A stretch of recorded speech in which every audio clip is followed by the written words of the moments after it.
کی حبیب نے منع فرمایا، فرمایا کوئی اونچا اللہ اللہ نہ کرے، جب کوئی نماز پڑھ رہا ہو سو رہا ہو تو اس کے سامنے اونچا ذکر نہ کرو۔ کہتے میں ایک دن اونچا اونچا ذکر کر رہا تھا، اونچا اونچا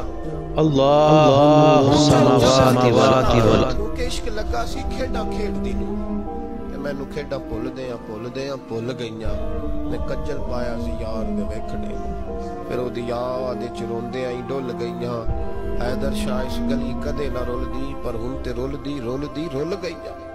کہتا میں اونچا ذکر کر رہا تھا تو حضرت عمر فاروق رضی اللہ تعالیٰ نے ڈانٹ دیا، فرمایا تجھے نہیں پتا حضور نے منع کیا؟ تو عمر نے ڈانٹا تو میں چھپ کے بیٹھ گیا کونے میں۔ حضور آئے نا نماز پڑھانے تو محبوب نے پتا کیا وہ عبداللہ کدھر ہے؟ کہتے میں کونے میں تھا، حضور نے فرمایا کیا ہوا؟ تو میں رو پڑا، میری عزت بڑی تھی نا مدینے میں، کبھی کسی نے کچھ نہیں کہا تھا۔ نبی کریم نے فرمایا کیا ہوا؟ عرض کی حضور کچھ نہیں، پھر بھی بتاؤ۔ کہتے میں رو پڑا، میں نے کہا یا رسول اللہ میری غلطی تھی تو سیدنا فاروق اعظم نے ڈانٹ دیا۔ فرمایا ہوا کیا؟ یا رسول اللہ میں اونچا ذکر کر رہا تھا، اور بات بھی ٹھیک ہے، کچھ لوگ قریب نماز پڑھ رہے تھے، حضرت عمر نے منع کیا۔ نبی کریم علیہ السلام نے فرمایا بلاؤ نہ ذرا عمر کو، خود قانون حضور نے بنایا ہے کہ اونچا ذکر نہ کرے جب کوئی نماز پڑھ رہا، بلاؤ نا عمر کو۔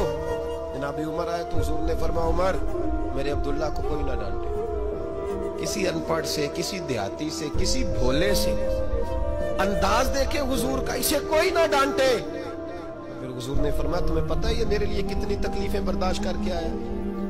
صحابہ فرماتے ہیں یہ خوش نصیب ہے جس کی روح بھی محبوب کے ہاتھوں میں نکلی۔ اور جب جنازہ اٹھا تو حضور کی داڑھی سے ہم نے آنسوؤں کے قطرے ٹپکتے دیکھے۔ مدینے میں رواج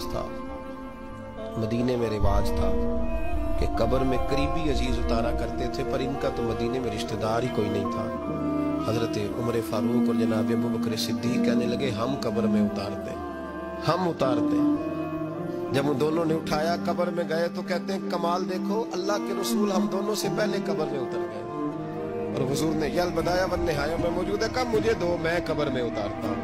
کہتے ہیں حضور نے تنے تنہا پکڑا، قبر میں اتارا، پسے مردن فرشتوں نے جو تلاشی لی تو کیا نکلا؟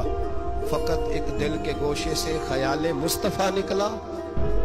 نبی کریم علیہ السلام نے قبر میں رکھا اور ساتھ فرمایا اے اللہ میں آج شام تک اس سے راضی تھا، تو بھی اپنے کرم سے اس سے راضی ہو۔